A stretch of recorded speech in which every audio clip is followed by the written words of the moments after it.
So the Shema. I don't want to keep you much longer. The Shema. The Shema is just a perfect example of how just a few words out of the Torah can be unpacked with so much material. Shema Yisrael Adonai Eloheinu Adonai Echad. It is often translated as, "Hear, O Israel, Adonai is our God, Adonai is one." In a religion and a tradition and a history and a culture and a community and a people that is often so difficult to distill into one or two thoughts. One of the stories often told is the Hillel story.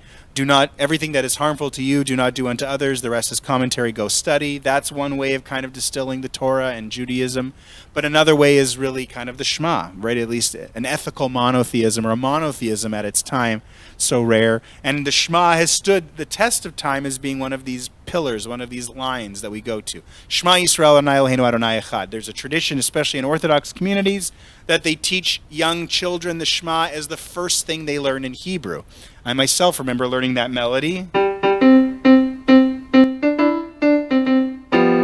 very, very early in Hebrew school.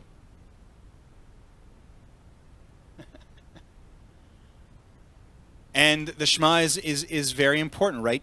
These words, I mean, in that paragraph alone, there's the mitzvah for the mezuzah, there's the mitzvah for the tefillin, there's the mitzvah to teach children these words, there's the mitzvah to say these words whenever we get up and whenever we go to bed. Cornerstone stuff. And yet, I've been thinking this week a lot about the fact that we often translate it as, "Hear, O Israel," Shema, hear. And it's not how I would translate it. In fact, from time to time on Shabbat mornings, if you've been with us, we do an pretty much all English version written by a fellow named Douglas Kotler that was originally written for Kol Nidre, where it's done almost all in English. And the translation, the piece is called "Listen," not "Hear."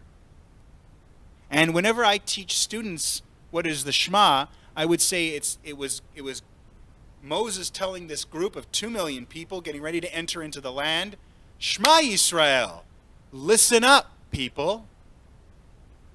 Hear," no one says that. Hear what I'm saying? Listen up. The difference between listening and hearing. Hearing is passive. You hear a car alarm go off. You hear an ambulance go down the street. You hear the wind rustling through the trees and the branches knocking on your house if your neighbor's tree hangs over and touches your house on windy days like mine does.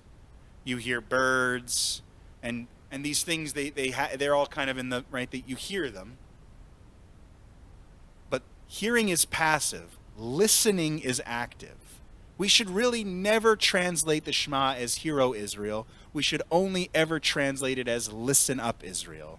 Adonai is our God, Adonai is one." Because listening is active.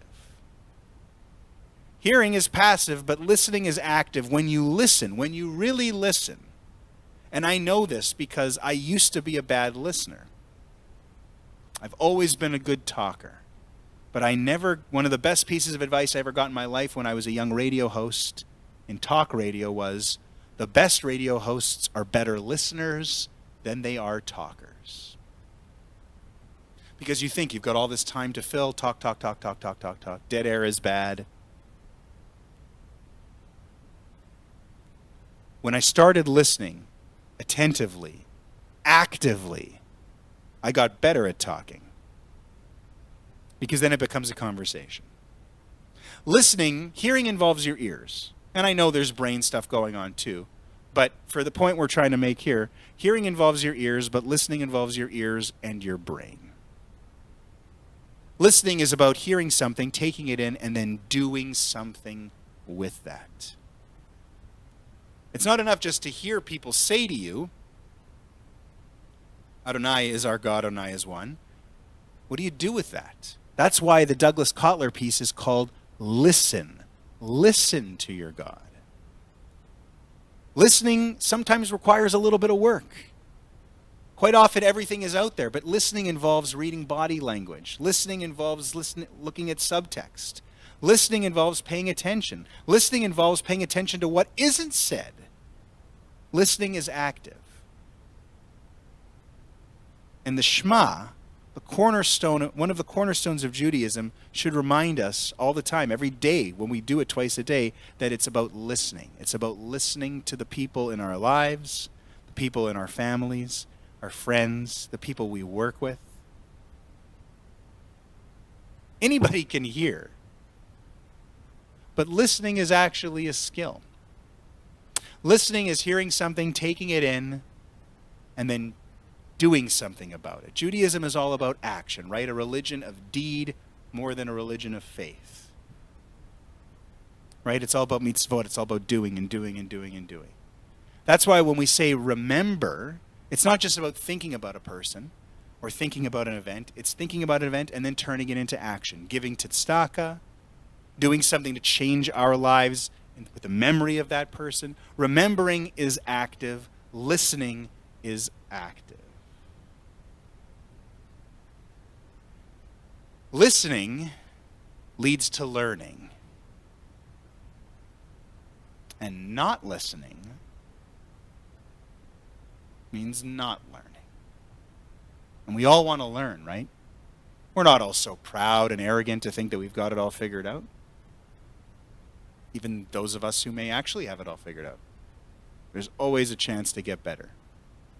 So, to listening and learning. Listen up, Israel. Shema Yisrael.